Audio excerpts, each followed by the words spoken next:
A rare treat today. You guys get to listen to me this time. We're going to do a basic assessment. So, first thing we're always going to do, hand hygiene.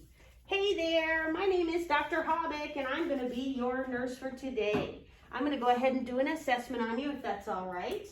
And can you tell me your name and date of birth? All right, perfect. Thank you for that. And I'm just going to ask you a couple of other questions. Can you tell me what year it is? 2021. Good job. All right, can you tell me where you are? You're in the hospital? Well, that's true, but do you know where the hospital is or the name of the hospital? You're right, it's a hospital in the United States. Good. All right, and then how did you get here? What caused you to come in? Oh, you were putting up your Christmas tree and you fell and hurt your leg. Okay, well, we will take as good a care of you as we can. So just some basic background questions for you first. Are you married or do you have a domestic partner? Okay, do you have any children or other people in your home? And do you have a house or do you have an apartment? And what kind of occupation do you have? All right, so you came in for your leg. Okay, do you have any allergies, medications, to environmental stimuli or to foods? Do you take any medications? Do you take any herbal supplements or do you take any over-the-counter medications? Have you had any medical history? Have you ever had any medical conditions, or have you ever had surgery or been hospitalized before? Of course, I have to ask if you use any illicit substances like marijuana or cocaine. All right. Do you ever use, do you ever smoke tobacco or use smokeless tobacco products or vape? No? I'm glad you said that because those things are terrible for you. All right. Well, how about alcohol? Do you ever drink alcohol? Occasionally. Well, let's make sure that our occasionallys mean the same thing. So about how often would that be? You have one drink a night, one drink a month, one drink a month. Okay, that's pretty good. Now, how's your leg right now? Is your leg hurting? It does. Okay, can you show me where? Oh, it's right here. Does it radiate up or down your leg? When did it start? What does it feel like? Is it sharp or crushing or dull, achy? Okay. Is there anything that makes it better or worse? No, the medicine makes it worse, and if I touch it, the medicine makes it better, and if I touch it, it makes it worse. Okay, and how does it affect you? Are you having a hard time standing on that leg? Yeah, I can imagine that. All right, so as far as your head, we just do a review of systems, and we go down through the questions. So have you ever had any loss of consciousness, any lightheadedness or seizures? Have you ever had any shortness of breath or cough or wheezing? And do you have any trouble moving your joints or walking around? Any constipation or diarrhea, bloating, abdominal pain? All right. Let's see, we would do vital signs. Of course, we'd take blood pressure, do pulse and respirations. I would do SpO2 and temperature. I've already done orientation, so I'm just gonna say my patient's mood is appropriate, she is cooperative, and that her appearance is appropriate for a patient in this situation. So I've done my general inspection or observation while I've been talking to her. I'm gonna go ahead and palpate your head. Is that okay?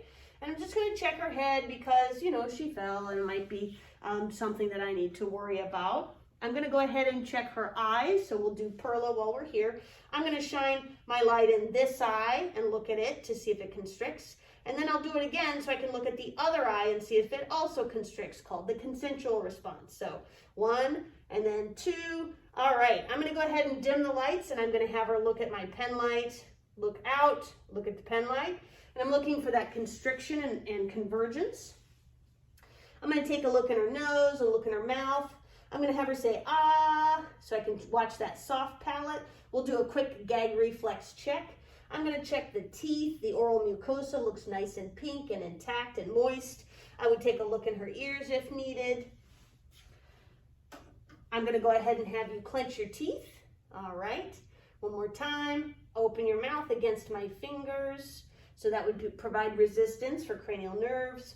I'm going to go ahead and check carotids while I'm here, moving down the neck. All right, I'm going to have you do some range of motion of your neck. So down, up, side to side, ear to shoulder, ear to shoulder. Great, let's do that again with resistance. So I would apply resistance to the patient as she tried to move her head, ear, ear, just like that. okay? So we've done our range of motion. I'll go ahead and have her shrug her shoulders against my hands, and that'll take care of that.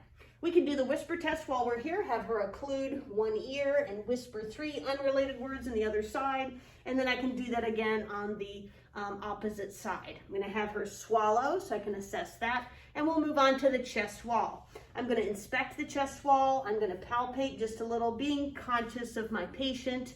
I'm just looking for maybe some tenderness. I can check expansion when I get to the back.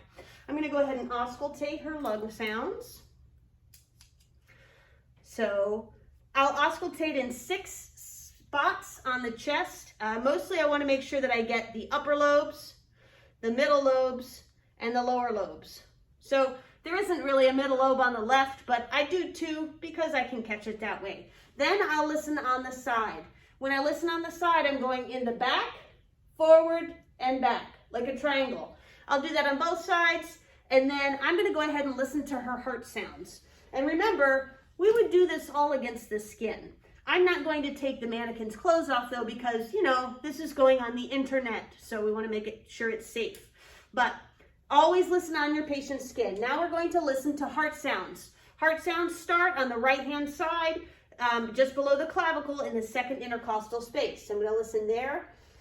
For the aortic, I'm gonna move directly across the breastbone for pulmonic, and then move down to tricuspid, Erb's point, and finally mitral. Mitral is gonna be, so your pulmonic, tricuspid, Erb's point, and mitral are the other 3 are right in line. Mitral, remember, is the left mid-clavicular line. So you're gonna go over a little bit for that one. So I'm then gonna listen to those with my bell, okay? All right, and since I'm here, I'm gonna go ahead and inspect the abdomen, and then I'm going to listen. So we're gonna start here and get each quadrant, listening long enough to establish that there is indeed vowel sounds. All right, oh, I forgot to listen to her carotids. I'm gonna go ahead and listen to those. All right, we're done with the stethoscope for now. Now I've palpated the chest wall. I've listened to all of the sounds in the front. So I'm gonna go ahead and move on to palpation of the abdomen. I'm gonna percuss first. I'll go ahead and lightly palpate. If your state allows you, you can deep palpate, but I would caution you about that. Check with your supervisor before you try to, or your instructor before you try to deep palpate. After that is a good time for me to move to the arms. So I can choose to do range of motion first by having her move her arms up, out, and down, pull up the elbows. We can supinate and pronate, wrists, and then we can do fingers. Next, I'm going to do brachial pulses and radial pulses. I'm going to have the patient go ahead and squeeze my fingers. Remember, only give them 2 fingers, guys. Squeeze my fingers and then pull me towards you, push me away. I can have the patient push up and down so that I can test that. And we can do out and out, and we can do against this way. We can do cap refill on the fingers. And I'm going to go ahead and test one of my deep tendon reflexes here. So I can do one by holding the thumb, and I can strike the forearm, or I can hold the elbow up, and remember that it's got to be spaghetti-like loose, right, so that you can hit it appropriately, and you're going to hit just above the electronumb process on that tendon right there. So it's going to give that a tap. All right. Now we're going to move down to the legs. I'm inspecting. I'm going to look for swelling in the legs. I'm going to go ahead and inspect the toenails. I'm going to do cap refill while I'm down here. Go ahead and push down, pull up. I'm going to check that dorsalis pedis pulse right here at the top of the foot. I like to wrap my fingers around and put my fingers right behind that on top of that posterior tibial pulse. Then we can move up for popliteal. We're going to bend the leg, have the patient relax and feel for that pulse. And we can do the same thing on the other side. We could do femoral. I'm not going to show that again because I don't want to expose my patient. If we're going to do range of motion, we can move this up, right? We can have the patient move their leg like this and then back down. I can do ankle, and then we can invert and evert. We can do the same thing over here, up. We can do in and out, down, ankle, evert, exvert. We're going to pull out and in, and out and in. so that we can abduct and adduct.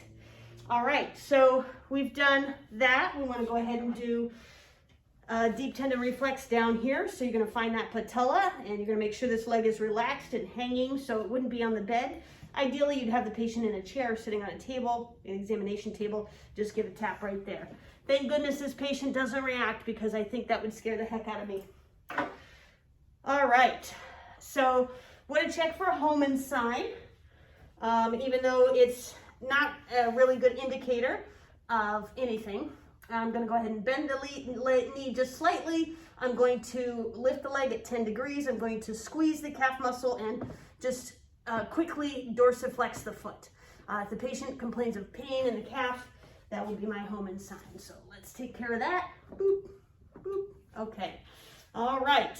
So a couple of things we've got left. We want to do balance. I can ask my patient to walk toe to heel, which is going to be like you would if you were doing a sobriety test. It'll help me know balance. I can have them follow and touch my finger. So you hold your finger out and say, all right, touch my finger, touch your nose, touch my finger, touch your nose. Obviously, my patient can't do those things. So, or I can just have them walk for me. Those things will show me balance and coordination. You can also have your patient stand with their eyes closed to make sure they can stand still. Just a couple of other things we want to test for our cranial nerves. I'm going to have her close her eyes shut. I'm going to have her smile, frown, puff out her cheeks, stick her tongue out, move it side to side, and that should be it. I'm going to let my patient know I'm finished. Everything was as expected. I'm going to put that bed down, side rails up, bed is locked, call light is in hand. Can I get you anything, ma'am? You feeling okay? I'm going to take all my stuff out of the room. I'm going to foam out on my way. And that was our assessment.